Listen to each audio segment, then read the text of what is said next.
हमसे किस बात को लेकर युद्ध करना चाहते हो? आप लोग यदि पाप के अंदर हो तो अब आप हमारे सामने आओ, हम तुम्हें निष्पाप कर देंगे, अर्थात तुमको मार करके तुमको सद्गति प्रदान कर देंगे। हम ऋषियों के आदेश से धनुष्मान धारण करते हैं। यदि आप में ज्यादा ताकत हो तो हमारे सामने हो, हमारे सामने आकर तुम युद्ध करो, और यदि अभी आपको प्राणों से मोह है तो आप यहाँ से भाग जाओ और अपने वापस जहाँ से आए वहीं पर जाकर के छिप करके बैठ जाओ। वो 14 राक्षस थे, बड़े भयंकर राक्षस, अपने हाथ में त्रिशूल वगैरह लिए हुए, बड़े कठोर बोलने लगे। ओ राम, पहले तो आपने क्रोध को पैदा किया, हमारे महाराज खर के मन में क्रोध पैदा किया, और अब आपको प्राण प्रिय लगने लगे हैं। अब देखो हमारे प्राण नहीं जाएंगे, प्राण तुम्हारे निकलेंगे। थोड़ी देर के तुम मेहमान हो, तुम्हारे पास में ऐसी क्या शक्ति है? हम 14 राक्षस आए हैं, तुम 2 राजकुमार हो, तुम हमारे से कितनी देर युद्ध कर सकते हो? तुम्हारे पास में क्या शक्ति है? अस्माकम अग्रतः स्थातुम किम पुनर्योद्धुम आहवे, तुम हमारे सामने नहीं ठहर सकते, युद्ध में ठहरने का प्रश्न ही नहीं है। इस प्रकार से बहुत सी उल्टी पुल्टी बातें की और कहा, ये देखो हमारे पास परिघ है, ये हमारे पास शूल है, ये हमारे पास पट्टिश है, हम इनके द्वारा आपके प्राणों को ले लेंगे। तुम्हारे पास एक धनुष के अलावा और क्या है? धनुष तो हमारे पास भी कौन से कम है। इतना कह करके एक साथ ये 14 के 14 राम जी के ऊपर टूट पड़े।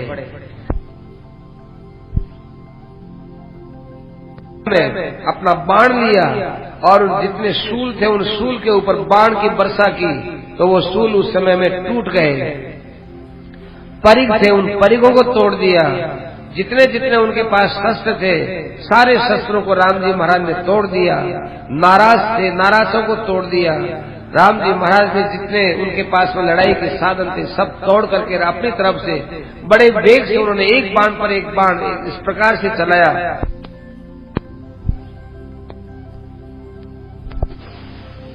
वे बाण उनके छाती में जा लगे और जगह जगह उन जो है छाती में लग जाने से अब उनके इधर उधर दौड़ने की, आने जाने की शक्ति कम हो गई, और थोड़ी देर में वे तड़पते हुए सब के सब वहां पर मर गए।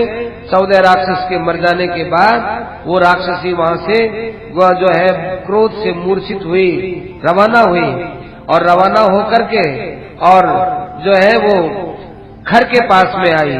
खर के पास में आकर सस्वरम मुमुचे वाष्पम, वहां पर बहुत जोर जोर से वो रोने लगी, उसका मुंह लटक गया। और उन सब को देख करके खर ने आगे उनसे पूछा कि क्या बात हुई, तुम किस प्रकार से ऐसी बात कर रहे हो कि तुम रो रहे हो? अब तो तुमको रोने का कोई कारण नहीं होना चाहिए। पूछा, हे शूर्पणखे, मया त्विदानीम शूरास्ते, क्या बात है, तुमको खून नहीं मिला सीता का? तुमको राम का खून नहीं मिला क्या? तुमको लक्ष्मण का खून मिला नहीं? अरे वो कैसे हैं राक्षस, कहाँ गए वो? उन्होंने मार करके यूं ही फेंक दिया राम को, लक्ष्मण को, सीता को मार के यूं ही फेंक दिया क्या? उसका खून नहीं मिला होगा तभी तुम रो रही हो, क्या बात है? जब वो मारी दिए गए हैं तो फिर तुम क्यों रोती हो? अब उसको खर को तो यही विश्वास था कि मार दिया। अरे वो तो मेरे परम भक्त हैं, मेरे आदेश के ऊपर अनुरक्त रहने वाले हैं, परम हितैषी है। हन्यमाना न हन्यन्ते न च पुर्युर्वचो मम, वे तो भाई मारते हैं, मरते नहीं है, वे मेरे वचनों को इधर उधर कर नहीं सकते हैं। तो हे नाथ, हो नाथ, बचाओ, ऐसा क्यों बोलती हो? क्यों जमीन के ऊपर सर्प के समान तुम लटपट कर रही हो? अनाथ के समान क्यों तुम रो रही हो? मेरे रहते हुए तुम इस प्रकार से अनाथों के समान रोते हो? उठो उठो और अपनी विकलता को तुम छोड़ो। खर ने जब इस प्रकार से कहा तो उसकी बहन शूर्पणखा ने वापस उनको जवाब दिया, आसीद अस्मिदानी महम प्राप्ता, आपको पता है कि नहीं कि मेरे नाक की पीड़ा कम नहीं हुई है, मेरे कान की पीड़ा कम नहीं हुई है, मेरी ये पीड़ा तो और ज्यादा बढ़ गई। और जो 14 आपने राक्षस भेजे थे मारने के लिए, वे सारे के सारे राक्षस राम के द्वारा मारे गए हैं। राम ने अपने धनुष के द्वारा उनके त्रिशूल को काट दिया। राम जी ने अपने धनुष के द्वारा उनके परिवों को समाप्त कर दिया और उनके मर्म स्थल में वो बाण लगाए, वो वहीं पर गिर गए और नष्ट हो गए। ऐसी तो आपकी सेना है जिसमें आप इतनी बड़ाई करते हो। और फिर मैं तो डर करके वापस यहाँ आ गई। अब मैं आपके पास आकर फिर सोचती हूँ अब मुझे क्या करना चाहिए। विषाद अनुक्राद्युषिते परित्रासोर विमालिनी किम माम न त्राय से मग्ना विपुले शोक सागरे। देखो, मैं विषाद रूपी मगरमच्छ के द्वारा पकड़ी गई हूँ। शोक के सागर में विषाद रूपी मगरमच्छ के द्वारा पकड़ी गई हूँ और डर रूपी लहरों के अंदर दौड़ रही हूँ। मेरी रक्षा करो, मेरी रक्षा करो, खर मेरी रक्षा करो। राम के तीखे बाण मैंने देखा है, ऐसे प्रबल राक्षस, उनको बहुत फुर्ती से मारा है। यदि आप मेरे पर कृपा करते हो, राक्षसों के ऊपर कोई कृपा करनी हो, तो आपको राम के ऊपर जल्दी से जल्दी चढ़ाई कर देनी चाहिए। दंडकारण्य को ये लोग राक्षसों से रहित करना चाहते हैं, ये मेरे मन में विश्वास हो गया। ये राम है, ये यदि रामम अमित प्रघ्नम न त्वमद्य वदिष्यति। यदि आज इस राम को तुमने नहीं मारा तो देखो खर, मैं आज तुम्हारे सामने बिना किसी लज्जा और संकोच के अपने प्राणों को त्याग दूंगी, चाहे जहर खा करके मरूं, चाहे आग लगा के मरूं, तुम्हारे सामने आज मर जाऊंगी। बुद्धिया अहम अनुपश्यामी। मैं तो ये अपने अकल से सोचती हूँ, ज्यादा तो मेरे में अकल है नहीं। मैं अकल से सोचती हूँ कि तुम लोग राम के सामने ठहर नहीं सकोगे। शूरमानी न शूरस, तुम बातें तो तुम बड़े बड़े शूरवीरों की करते हो, पर तुम्हारे अंदर शूरवीरता नहीं है। मिथ्यारोपित विक्रम है, आप अपने को मिथ्या ही पराक्रम वाला मानते हो। इसलिए या तो आप अपने भाई बंधुओं सहित स्वयं ही दंडकारण्य को छोड़ के और जगह जाकर रहो, और या फिर राम के सामने अधीन होकर के तुम रह जाओ। इसके अलावा दूसरा कोई उपाय मुझे दिखता नहीं है। मानुषौ न शक्नोसी हंतुम वही राम लक्ष्मणौ। ये राम और लक्ष्मण दिखने में तो मनुष्य जैसे दिखते हैं, पर वास्तव में ये मनुष्य नहीं, मनुष्यों में बड़े विलक्षण हैं। हमें तो बड़ा आश्चर्य है कि आपकी इतनी कम शक्ति है, आप यहाँ पर बैठे क्यों हैं? राम का तेज बड़ा विलक्षण है। त्वम क्षिप्रम विनशिष्यति, तुम बहुत जल्दी विनाश को प्राप्त हो जाओगे। राम बड़ा तेज वाला है और तुम लोगों के पास न वाणी में तेज, न व्यवहार में तेज, और न तुम्हारे कार्यों में कोई तेज है। इस प्रकार से शूर्पणखा बहुत नाराज हुई और नाराज होने के बाद में वो वहां पर जोर जोर से रोने लगी। तब फिर खर ने कहा कि ठीक है, तेरा जो अपमान होता है वो मेरा ही अपमान है और मेरा क्रोध बढ़ चुका है। अब मैं किसी प्रकार से तुम्हारे अपमान को सह नहीं सकता हूँ। जैसे कोई जले कटे के ऊपर नमक छिड़क दे, इसी प्रकार से 14 राक्षसों को मारने का अर्थ क्या है कि मेरे कटे हुए ऊपर नमक छिड़कने की बात हुई है। मैं अब इस अपमान को नहीं सह सकता हूँ। ये राम अपने दुष्चरित्रों के द्वारा आज मेरे हाथों से मारा जाएगा, इसके प्राण छीन लिए जाएंगे। रो मत, रोने के दिन तो अब राम के आ रहे हैं, अब ये तुम्हारे रोने के दिन नहीं है। मैं आज स्वयं जाओ करके राम को, लक्ष्मण को और सीता को मार दूंगा। मेरे पास ये ऐसा परशु है कि ये इस परशु राम को जीने नहीं देगा। पास में राम होगा तो परशु से काट दूंगा, और यदि राम दूर होगा तो परसे से फेंक करके उसका मैं सिर काट दूंगा। आज राम मरा हुआ ही ऐसा मानो, प्रसन्न हो जाओ। खर ने इस प्रकार से उसको सांत्वना दी और उसके बाद खर और दूषण को खर ने बुलाया और बुला करके दूषण को कहा कि देखो दूषण, 14,000 मेरे सैनिक हैं, यही मेरी यहाँ सबसे बड़ी संपत्ति है। इस संपत्ति को लेकर के जाओ, और ये जब सेना जाएगी उसके बाद में तो फिर राम क्या करेगा? एक राम तो एक ही है ना, अकेला राम कितना काम करेगा? ये सेना क्या है? ये सेना एक नील वन के समान है, बड़े भारी कोई नील वन है, ऐसा सा ये सेना है। और इसमें तलवारें वगैरह चमकती जंगल के अंदर, तलवारें वगैरह चमक रही जंगल के अंदर नदियों के समान है। इसलिए जो है तुम इस सेना को लेकर के जाओ। ये बात सुनकर के दूषण ने अच्छे अच्छे घोड़ों को तैयार किया और जो है बलवान हाथियों को तैयार किया और हेम चक्रम असंबाधम, उस समय में वे वहां से रवाना हुए। उनके रथों के अंदर कहीं मत्स्य का चिन्ह है, तो कभी पुष्प का चिन्ह है, तो कहीं सूर्य का चिन्ह है, कहीं चंद्रमा का चिन्ह है, कहीं पक्षियों का चिन्ह है, कहीं ताराओं का चिन्ह है, कहीं पताकाएं बिल्कुल बहुत ऊंची ऊंची लगी हुई हैं। इस प्रकार से अनेक अच्छे अच्छे घोड़ों से युक्त जो रथ है वो रथ भी रवाना हो रहे हैं। इस प्रकार से वे लोग रथों में बैठ करके चलने लगे, तो खर भी साथ में चलने लगे हो, तो खर भी उनके साथ चलने लगे। तो तस्मा ततस्तद राक्षसम सैन्यम घोर चर्मायुधध्वजम निर्जगाम जनस्थानात् महानादम महावनम, बहुत बड़ा नाद करते हुए, आवाज करते हुए वे लोग जंगल के अंदर घुस गए। और वे 14,000 जब अंदर घुस गए तो अपनी शक्तियां प्रकट की, और शक्तियां प्रकट करके और वो जो है राम जी के साथ में युद्ध करने की पूरी ठान ली है। खरस क्या अर्थ है किंचित, इतना वेग से ये 14,000 सैनिकों का वेग आ रहा था, खर ने अपनी जगह से हट करके इनको जगह दी, अच्छा बाबा पहले तुम जाओ। इस प्रकार से खर भी कांपने लग गया था अपने सैनिकों से कि देखो कितने वीर सैनिक हैं ये, ऐसा वो मन में बड़ा विश्वास किए हुए था। इधर जो है सब लोग वहां पर पहुंचने लगे, तो खर ने भी अपने रथ को जो है संचालित किया और बड़ा भारी नाद करके अपने घोड़ों को इशारा करके राम जी के आश्रम की ओर भेजा। अब वहां तरह तरह का अमंगल होने लगा। जब ये खर रवाना हुआ तो बहुत अमंगल हुआ। सबसे पहले तो ये बात थी कि उसके जो घोड़े थे वो बिना किसी कारण के ही चलते चलते ही बैठ गए, फिसल करके पड़ गए, बैठ गए, और वो जो रथ था वो रथ डगमगा गया। फिर वे आगे चले, तो आगे उनको देखा तो भाई उन्होंने सूर्य को देखा। सूर्य के ऊपर जो ये काला काला वृत्ताकार चिन्ह है वो दिखाई दिया।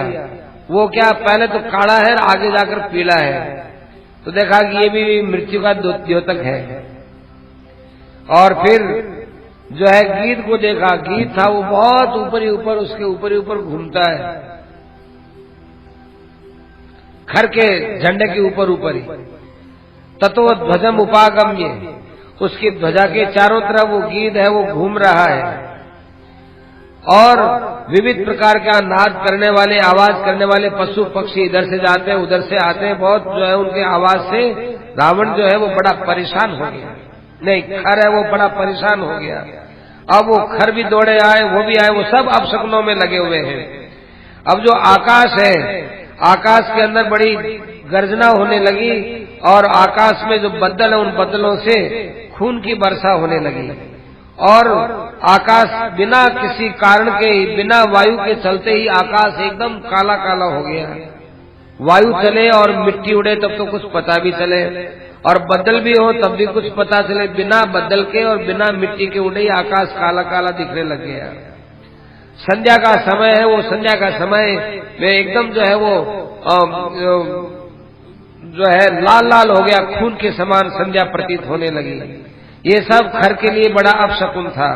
गीदड़ी थे, ये गीदड़ी ये बहुत अपशकुन में घोर शब्दों से बोलने लगे। और उनके रथ के ऊपर एक गीद आया, गीद आकर के और उस रथ के ऊपर बैठ गया, बहुत बड़ा शरीर वाला, और उसकी पताका थी वो नीचे गिर गई। उत्पेतुष से बिना रात्रि के ही आकाश में तारे दिखने लगे, और वो तारा आकर के नीचे गिरने लगे। इस प्रकार से ही अपशकुन होते जा रहे हैं, और वे लोग आगे बढ़ते चले जा रहे हैं। उस समय पृथ्वी के अंदर भूकंप सा होने लगा। खर इन बातों को मानता नहीं था। अतएव खर ने अपने सैनिकों से कहा कि देखो, अपने इन अपशकुनों को देख करके घबराओ मत, ये उत्पात हमारा कुछ भी नहीं बिगाड़ सकेंगे। इन उत्पातों को देख करके आप निडर रहो। बुद्धिमान पुरुष होते हैं वो इन उत्पातों से नहीं डरते हैं। महोत्पातान इमान सर्वान उत्थितान घोर दर्शनान न चिंतयाम महम वीर्यात बलवान दुर्बलानि हुए। देखो मुझे कोई डर नहीं है सैनिकों। बड़े बड़े अपशकुन हुए हैं, ये अपशकुन तो कायरों के लिए होते हैं जो अपना मनोबल गिरने नहीं देते, उनके लिए कोई अपशकुन नहीं है। तारा है, इन ताराओं को तो हम यूं ही ला करके भी गिरा सकते हैं। मौत की हम मौत कर सकते हैं। हम राम के बिना और भरत के बिना जो है आप लोगों को देखना चाहते हैं। आज राम का और भरत का जीवन का अंतिम दिन मानना चाहिए। हम भरत नहीं, लक्ष्मण, राम और लक्ष्मण इन दोनों का खून पी लेंगे। सकामा भगनी में तो मेरी बहन की जो इच्छा है कि राम की और लक्ष्मण के खून पीने की और सीता के खून पीने की आज इच्छा पूरी होकर के रहेगी।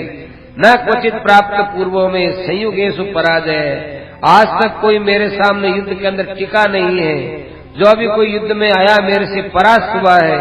देवता लोग भी मेरे से हारे हैं। इस बात को आप लोग जानते हो, इसलिए आपको किसी प्रकार से भय नहीं लाना चाहिए और निर्भय होकर के राम के साथ में जो है युद्ध करना चाहिए। उसकी गर्जना पूर्ण बातें सुन करके और उनके सैनिकों ने अपना मनोबल नहीं गिरने नहीं दिया और युद्ध के दर्शन की आकांक्षा से वे सब वहां से रवाना हुए।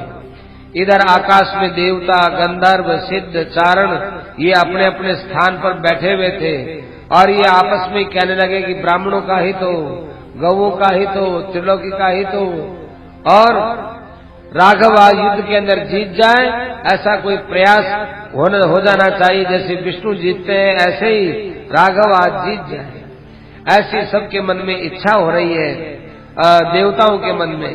और विमानों में बैठे हुए वे इस युद्ध को देखना चाहते हैं। इधर खर के पास में चारों तरफ 12 बड़े बड़े महारथी हैं। ये महारथी खर की रक्षा कर रहे हैं। इसी प्रकार दूषण की भी रक्षा हो रही है और ये 5000 ऐसे सैनिक हैं जो इनका फिर मंडल बना के चल रहे हैं। फिर आगे मंडल, फिर आगे मंडल, इस प्रकार से 14,000 जो ये सैनिक हैं, ये सैनिक अब राम जी के साथ युद्ध करने के लिए राम जी के आश्रम के पास पहुंच चुके हैं। भगवान पंचवटी पर पधार गए हैं। शूर्पणखा का नाक और कान काट दिया गया। नाक कान काटने का एक रहस्य है। संस्कृत में नाक बोलते स्वर्ग को और कान को बोलते हैं श्रुति। माने ये श्रुति शास्त्र, धर्म शास्त्र इन सब से रहित हो गई और इसको इस लोक में तो कष्ट है ही, स्वर्ग आदि भी ऊंचे लोक भी इसको नहीं मिलेंगे। इस प्रकार से आचरण करने वाली को राम के अंदर यदि मोहित होती है तो कोई बात नहीं, राम में मोहित हुई तो लक्ष्मण में मोहित हो गई, लक्ष्मण ने कहा तो राम की तरफ चली गई। राम में यदि निष्ठा रहती तो कोई बात नहीं, लक्ष्मण से ही नाक कान कटवाए भगवान ने। अस्तु, तो नाक कान कटने के बाद उसने अपने भाइयों से कहा तो 14 सैनिक आए, वो सैनिक मारे गए। अब खर रवाना हो रहा है 14,000 सैनिकों के साथ। तो रास्ते में कई प्रकार के अपशकुन हो रहे हैं जिनको देखकर खर डरता नहीं है। आश्रम के पास में वे सब पहुंच गए हैं। राम जी महाराज अपने भाई के साथ हैं। इन उत्पातों को देख करके राम जी महाराज प्रजा का अहित देख करके कि अब यहाँ रहने वाले प्राणियों का हित नहीं है, ऐसा मन में विचार करके लक्ष्मण से कहने लगे, देखो लक्ष्मण, ये जहाँ अपशकुन हो रहे हैं इनसे मालूम देता है कि यहाँ के प्राणियों पर एक बड़ा भारी संकट आने वाला है। इन उत्पातों से राक्षसों का संहार होगा, यहाँ खून की धाराएं बहेंगी, यहाँ कर्कश ध्वनि से मरने वालों का चीत्कार सुनाई देगा। आकाश के अंदर मेघों से खून की वर्षा हो रही है। पशुओं की आवाज में भिन्नता आ गई है। मेरे तर्कश में रहने वाले बाण उछल उछल करके युद्ध के लिए उन्मुख हो रहे हैं। जिस प्रकार से ये पशु पक्षी आवाज करते हैं, उनसे ऐसा लगता है कि हमको तो अभयता मिलेगी और प्रतिपक्षी का नाश होगा। बड़ा भारी युद्ध होने वाला है। मेरी दाहिनी भुजा फड़क रही है। शत्रु मेरे नजदीक आ गए हैं। लक्ष्मण, तुम्हारे चेहरे पर अपार प्रसन्नता है, इसलिए लक्ष्मण तुम युद्ध के लिए उद्यत मालूम देते हो। जिसका युद्ध में उत्साह होता है उसके अंत में विजय होती है। राक्षसों का घोर शब्द सुनाई दे रहा है, इसलिए राक्षस लोगों की विजय का मुझे संदेह है। ये इनकी किसी प्रकार से विजय होने वाली नहीं है। तुम एक काम करो, सीता को यहां से ले जाओ और पर्वत की गुफा में ले जाकर इसकी रक्षा में रहो। मैं तुम्हें तुम्हारे मन के प्रतिकूल बात कह रहा हूं। इस बात को लेकर तुम किसी प्रकार मन में संशय मत लाओ। तुम्हें मेरे चरणों की सौगंध है, मेरी बात का किसी प्रकार से खंडन न किया जाए। तुम शूरवीर हो। ये मन में विचार मत करो कि राम को अकेले युद्ध में कैसे मैं रख दूं। मेरे रहते हुए राम कैसे युद्ध करे, इस बात का मन में संशय मत लाओ। आज का युद्ध इसी प्रकार से उचित है, इसलिए तुम यहां से जितना जल्दी हो सके रवाना हो जाओ। लक्ष्मण जी सीता जी को लेकर दुखी मन से रवाना हुए। उन्होंने एक पर्वत कंदरा में ले जाकर उनको रख दिया और इधर राम जी महाराज कवच वगैरह पहन करके, सब शस्त्रों को तैयार करके, अपने अग्नि के समान देदीप्यमान बाणों को देख करके, और एक बाण को उन्होंने अपने धनुष पर चढ़ाकर चारों तरफ दृष्टिपात करके जोर से धनुष की टंकार की। उस टंकार से सब दिशाओं के अंदर ध्वनि हुई। आकाश में देवता, गंधर्व, सिद्ध, चारण, ये सब युद्ध के दर्शन की आकांक्षा से इकट्ठे हो गए।